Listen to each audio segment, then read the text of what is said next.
محمد علی مرزا حق پر ہے, حق بات کرتا ہے. الحمدللہ قرآن و سنت حق پر ہے اور ہم قرآن و سنت بیان کرتے ہیں. ٹھیک ہے, دین کی بقا کے لیے کام کر رہے ہیں. جی جی الحمدللہ. تو آئے دن کوئی نہ کوئی کنٹروورسی بنتی ہے. کبھی حنیف قریشی صاحب آپ کو چیلنج کرتے ہیں, کبھی آپ ان کو چیلنج کرتے ہیں, کبھی منیب الرحمان صاحب کا ڈسکس ہوتے ہیں, کبھی جلالی صاحب ڈسکس ہوتے ہیں, کبھی دیگر علماء مکتب فکر سے لوگ ڈسکس کرتے ہیں, چیلنج ہوتے رہتے ہیں, کبھی آپ کی طرف سے کبھی.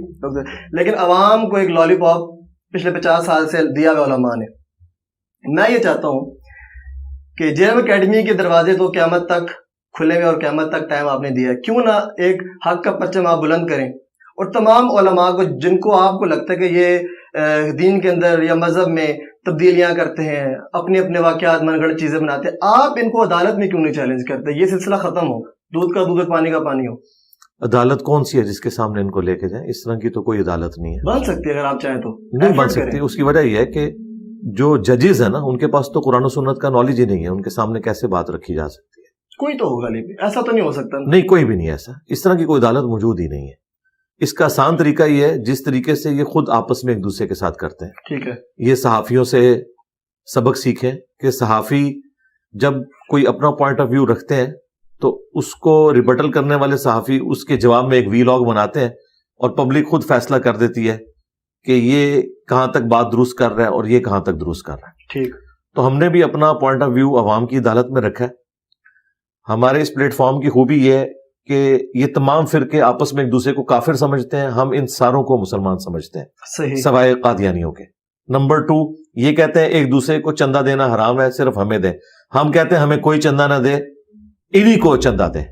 نمبر 3, ہم نے اپنی کوئی مسجد نہیں بنائی, ہم کہتے ہیں مسجد الگ نہیں بنائیں گے, انہی کے پیچھے نمازیں پڑھیں گے. ہمارا ان سے کوئی اختلاف نہیں ہے اس حوالے سے کہ ہم انہیں کوئی کافر سمجھتے ہیں. یہ ساری کی ساری مصیبت انہیں ہمارے ساتھ ہے.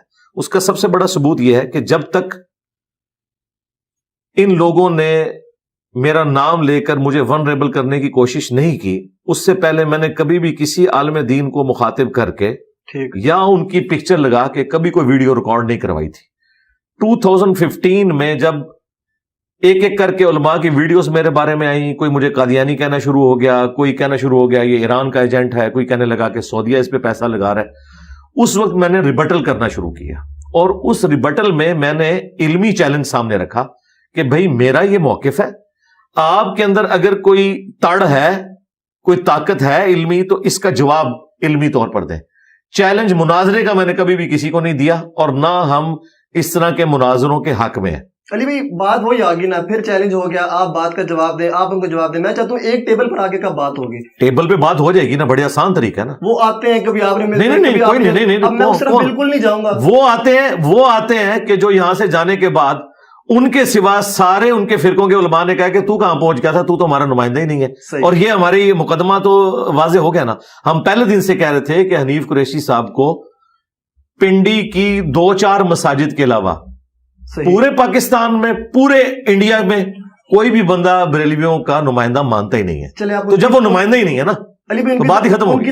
ہاں چلے کوئی اگلی کوئی نہیں, ان کی کیوں کریں. اس کی وجہ یہ کہ اگر میں اس کی کروں گا ایک بندے کی, تو مولانا فضل الرحمان صاحب کے ہاتھ کے اوپر کم از کم 5 لاکھ علماء بیعت ہے. صحیح. تو وہ کیا میرے جو ہیں وہ سگے نہیں ہیں؟ وہ بھی سگے ہی ہیں. سارے ہمارے علماء جو ہیں وہ ہمارے لیے قابل احترام ہے اس حوالے سے. تو 5 لاکھ لوگوں کی ذرا آپ کیلکولیشن کریں تو میرے پاس تو عمر نو بھی ہو تو یہ ختم نہیں ہوں گے. اس کا بڑا آسان طریقہ ہم نے بتایا نا. پہلی بات یہ کہ میں نے کبھی بھی ان لوگوں کو بلایا نہیں ہے. یہ لوگ کہتے ہیں جس طرح آپ کہہ رہے ہیں کہ اگر سچے ہو تو ٹیبل پہ بیٹھو, تو میں تو تیار ہوں. میں نے کہا اس کا طریقہ یہ کہ جو تم نے بڑا اپنا لانچ کیا میں نے, ایک مفتی منیب الرحمان صاحب سب سے بڑے ہیں بریلویوں کے, صحیح, وہ خود بیٹھ جائیں, میں قدموں میں بیٹھوں گا, ان کا آنے جانے کا خرچہ دوں گا, ایئر ٹکٹ کا, اسلام آباد سے گاڑی ان کو لے کے آئے کہ یہاں بیٹھے, میں سامنے بیٹھوں گا. اگر انہیں کوئی اعتراض ہے میرے پہ, میں تو نہیں کہہ رہا کہ بھی میں نے لازمی بیٹھنا ہے, ان کو اگر خواہش ہے بیٹھنے کی, تو اگر وہ خود نہیں بیٹھ سکتے تو وہ کسی بھی اپنے فرقے کے نمائندہ عالم کو ویڈیو میں نومینیٹ کر دیں کہ یہ میرا نمائندہ ہے, اس کی جیت میری جیت, اس کی ہار میری ہار ہے, اور یہ میری طرف سے نمائندہ ہے. کوئی ایک بندہ لانچ کر دیں. یہی جو ہے ہم نے ریکویسٹ کی تھی تقی عثمانی صاحب سے, اور یہ میری خواہش نہیں ہے. جب دیوبندی علماء نے کہا نا ہمارے سامنے بیٹھ, کیونکہ یہ صرف بریلویوں کا مسئلہ تو نہیں ہے, مفتی عبد الواحد قریشی صاحب بھی کہتے ہیں جس دن یہ بیٹھا, یہ اس کا علم کی دنیا کا آخری دن ہوگا اور جس رات کو بیٹھا وہ علم کی دنیا کی آخری رات ہوگی. تو بڑا آسان طریقہ ہے, میں تو تیار ہوں بیٹھنے کے لیے آپ کی خواہش کے اوپر, لیکن نمائندہ کے ساتھ جسے لوگ ایکسپٹ کریں. اور اللہ کا شکر ہے کہ پاکستان میں نمائندہ علماء موجود ہیں. بریلویوں کے مفتی منیف صاحب, دیوبند کے مفتی تقی عثمانی صاحب, اہل حدیث کے ساجد میر صاحب اور اہل تشیع کے ساجد نقوی صاحب. ایسا نہیں ہے کہ کوئی پارٹی بازی ہو, یہ چاروں فرقوں کے چاروں بڑے ہیں. یہ اگر خود بیٹھنا چاہیں وہ بھی ان کی خواہش کے اوپر. اگر میں سنیوں کی بات کروں تو آپ نے کہا حسین الدین شاہ صاحب منیب الرحمان صاحب سے بڑے علم میں ہیں, تو وہ تم سے اجازت لے کر آئے تھے, ختم ہو گیا.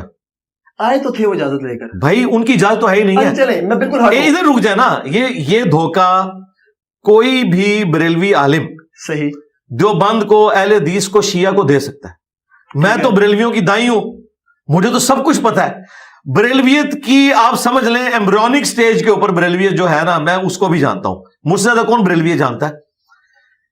حسین الدین شاہ صاحب کے مدرسے کو جامعہ رافضیہ کہتے ہیں.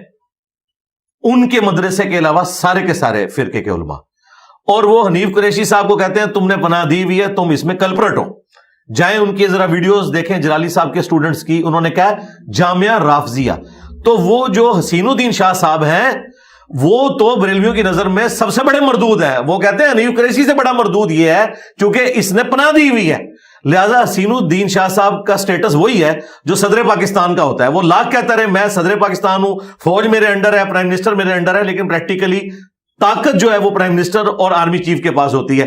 وہ بس ایک آخری یادگار کے طور پہ ہیں. اور اب تو انہوں نے وہ پردہ بھی ختم کر دیا ہے, ان کی سفید داڑھی کا بھی خیال نہیں رکھا. انہوں نے کہا جامعہ رافضیہ, وہ کہتے ہیں یہ شیعوں کا ایجنٹ ہے حسین الدین شاہ. تو حسین الدین صاحب کاغذوں میں ضرور سرپرست ہیں, لیکن مفتی منیب صاحب کبھی ان کو نہیں نامینیٹ کریں گے کہ میں ان کو سرپرست مانتا ہوں. ایک ان کی پرانی ویڈیو ہے, یہ اس وقت کی ویڈیو ہے جب ان کی نئی نئی صلح ہوئی تھی, لیکن اس کے بعد مفتی منیب صاحب نے اپنی ووٹ جو ہے وہ جلالی پارٹی کے حق میں ڈال دی ہے, کیونکہ پچھلے دنوں بھی وہ جلالی صاحب کا پتہ کرنے گئے تھے. ہاں وہ ان کے ساتھ کھڑے ہوئے. ٹھیک ہے, مطلب آپ کی طرف. اور میں آپ کے کیمرے میں یہ بھی بتا دوں بریلویت وہ ہے جو جلالی صاحب بیان کر رہے ہیں. بریلویت کیا ہے؟ سنیت نہیں ہے. نہیں, سنیت تو بات کی چیز ہے نا جی, اس وقت تو بریلیت کی بات ہو رہی ہے. چلے ٹھیک. سنیت اس لیے کہ سنیت کے پھر ٹھیکیدار دیوبندی بھی ہیں, اہل حدیث بھی ہیں, اور سب سے بڑے ہم ہیں. ہم تو ان کو بھی سنی ماننے کے لیے تیار نہیں, صرف کاغذی کاروائی میں سنی مانتے ہیں. اچھا, کیونکہ ہم اہل سنت کی کتابیں صرف سجاتے نہیں ہیں, ان کو فالو بھی کرتے ہیں. گڈ. اب رہا ان کا مسئلہ, تو یہ بریلویت ہی ہے. اس کی وجہ یہ ہے کہ دیوبندی کہتے ہیں اصل سنی حنفی ہم ہیں, اہل حدیث کہتے ہیں اصل سنی ہم ہیں, اور بریلوی کہتے ہیں اصل سنی ہم ہیں. تو بریلویت اس وقت ایک فرقہ ہے جس کے امام احمد بریلوی صاحب ہیں, جو دیوبندیوں کے نزدیک شیطانی لشکر ہے. انہوں نے ریٹن میں دیا ہوا ہے المحند علی المفند میں. صحیح. اور دیوبندیت وہ ہے جو المحند علی المفند میں لکھی ہوئی ہے, اور وہ احمد بریلوی کے نزدیک یہ لوگ واجب القتل ہیں اور مرتد ہیں. اب بریلویت وہ ہے جو جلالی صاحب بیان کر رہے ہیں. مفتی حنیف قریشی صاحب جو سٹانس لیے ہوئے ہیں اپنے معاملات میں, وہ بریلویت کا سٹانس نہیں ہے. بریلویت کا وہی سٹانس ہے جو اشرف جلالی صاحب بیان کر رہے ہیں. یہ میں آپ کو بتا دوں. چلے فرقوں کی طرف ہی آ جاتے ہیں. میں نماز پڑھتا ہوں, روزہ رکھتا ہوں, اور اہل بیت کا بھی احترام کرتا ہوں, ان کو بھی مانتا ہوں, صحابہ کو بھی مانتا ہوں, زکوٰۃ روزہ ہر چیز کرتا ہوں. کیا میں اس گروہ میں شامل ہوں جو جنت میں جائے گا؟ جی شامل ہے. اس کا نام کیا ہوگا؟ جی بشرطے آپ اپنے عقائد اور نظریات کو قرآن و سنت سے اخذ کریں. حدیث کو بھی مانتا ہوں, قرآن کو بھی مانتا ہوں. نہیں مانتا نہیں, قرآن نہیں, قرآن کو ماننا حدیث کو ماننا کافی نہیں ہے. قرآن کی ماننا حدیث کی ماننا کافی ہے. وہ بھی کر آپ قادیانیوں کے پاس چلے جائیں, ان سے جا کے پوچھیں آخری پیغمبر کون ہے, تو آپ کو تو یہ کہانی کرائے گی ہے کہ وہ غلام احمد قادیانی دجال کو آخری پیغمبر مانتے ہیں. نہیں, وہ کہتے ہیں نبی صلی اللہ علیہ وآلہ وسلم آخری پیغمبر ہے. پھر وہ امتی نبی کی ایک اصطلاح لے کے آتے ہیں, لیکن آخری نبی وہ بھی کلیم کرتے ہیں. انہیں پوچھیں کہ آپ کے 4 خلفاء کون سے ہیں, وہ کہیں گے ابو بکر, عمر, عثمان و علی رضی اللہ عنہم اجمعین وعلیہم السلام اجمعین. ان سے پوچھیں آپ کا قرآن کون سا, وہ کہیں گے یہی قرآن ہے. تو یہ مان تو سارے رہے ہیں. اصل مسئلہ یہ ہے کہ قرآن کی کون مان رہا ہے. ہاں جس دن آپ قرآن کی مانیں گے, حدیث کی مانیں گے, تو انشاءاللہ جنتی ہیں. مطلب میں اس فرقے میں ہوں؟ نہیں فرقے نہیں, فرقہ تو ایک فرقہ تو ہے نا, فرقے تو سارے جنمی ہیں. ایک گروہ تو ہے نا. ہاں ایک گروہ. ہاں گروہ کون ہے؟ میں اس گروہ میں ہوں. جی آپ اس گروہ میں تب ہیں اگر آپ قرآن و سنت کو فالو کرتے ہیں. قرآن و سنت کو ماننا کافی نہیں عام ہے. آدمی کو کیسے پتہ لگے گا؟ جی پتہ چل جائے گا، پہلے صفحے سے اسے پتہ چل جائے گا. نہیں سمجھ آتی نا؟ جی سمجھ آ جائے، کیوں نہیں آئے گی؟ آپ کسی گورے سے کہیں کہ یہ سورہ فاتحہ ہے، اس کا ترجمہ جو ہے نا اسے پڑھو اور بتاؤ اس کا کیا مطلب ہے. جب وہ پہنچے گا نا ایاک نعبد و ایاک نستعین، اے اللہ ہم عبادت بھی صرف تیری کریں گے اور دعا بھی صرف تجھی سے مانگیں گے. ٹھیک ہے، گورا کبھی بھی یا علی مدد نہیں کہے گا، یا شیخ عبد القادر جیلانی مدد نہیں کہے گا. وہ کہے گا یہ کیسے ہو سکتا ہے جب قرآن میں لکھا ہوا ہے؟ تو میں نے تو اللہ ہی کو مدد کے لیے پکارنا ہے، اور مدد سے مراد دعا ہے. ایک وہ ظاہری اسباب ہے، وہ تو قرآن میں ہے، وَتَعَاوَنُوا عَلَى الْبِرِّ وَالتَّقْوَى وَلَا تَعَاوَنُوا عَلَى الْإِثْمِ وَالْعُدْوَانِ. نیکی اور پرہیزگاری کے کاموں میں ایک دوسرے کی مدد کرو، برائی میں الگ رہو. میں آپ سے مجھے آپ پانی پلا دیں، بالکل ٹھیک ہے، یہ ظاہری اسباب ہے. امی سے روٹی مانگوں، بالکل، لیکن امی فوت ہوئی ہوئی ہے، بزرگ بغداد کے اندر دفن ہے، قبر سے وہ مجھے پانی نہیں پلا سکتا. جب یہاں بیٹھ کے میں پکاروں گا نا، اب یہ ہو جائے گی دعا. یہ اللہ تعالیٰ کے ساتھ خاص ہے. اور قرآن نے کہا ہے کہ جو کوئی اللہ کے سوا کسی ہستی کے بارے میں عقیدہ رکھتا ہے کہ وہ اس کی پریشانی دور کر سکتا ہے دعا کی شکل میں، گویا اس نے اسے اپنا الہ مان لیا.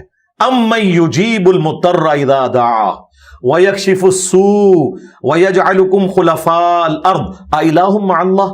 بھلا بتاؤ تو کون ہے جو مصیبت اور پریشانی میں گھرے ہوئے شخص کی فریاد کو سنتا ہے، اس سے اس کی تکلیف کو دور کرتا ہے اور تمہیں زمین پر اگلوں کا خلیفہ کرتا ہے؟ کیا اللہ کے ساتھ کوئی اور معبود بھی ہے؟ تو اس اعتبار سے قرآن کا پہلا صفحہ معذرت کے ساتھ اس فرقے کو قرآن و سنت کے عقائد کی روشنی میں توحید سے فارغ کر دے گا کہ جو فرقہ یہ دعویٰ کرتا ہے کہ ہم تعداد میں سب سے زیادہ ہیں اور ہم اصل سنی ہیں. اصل سنی وہ ہے جو ایاک نعبد و ایاک نستعین پڑھ کے وہ دعائیں مانگے گا جو نبی الاسلام نے مانگی ہے. یا حی یا قیوم برحمتک استغیث. قرآن میں 40 کے قریب انبیاء کی دعائیں آئی ہیں، کوئی واسطے وسیلے نہیں ہیں. وسیلہ توسل ایک ڈیفرنٹ چیز ہے، کسی نیک آدمی سے دعا کروانا. 40 کی 40 دعاؤں میں آپ کو کوئی کسی کی دھونس نہیں ملے گی، ڈائریکٹ اللہ کو آپ نے پکارنا ہے. یہ ہے عقیدہ. یہ عقیدہ کسی کا ہے تو وہ جنتی گروہ میں شامل ہے.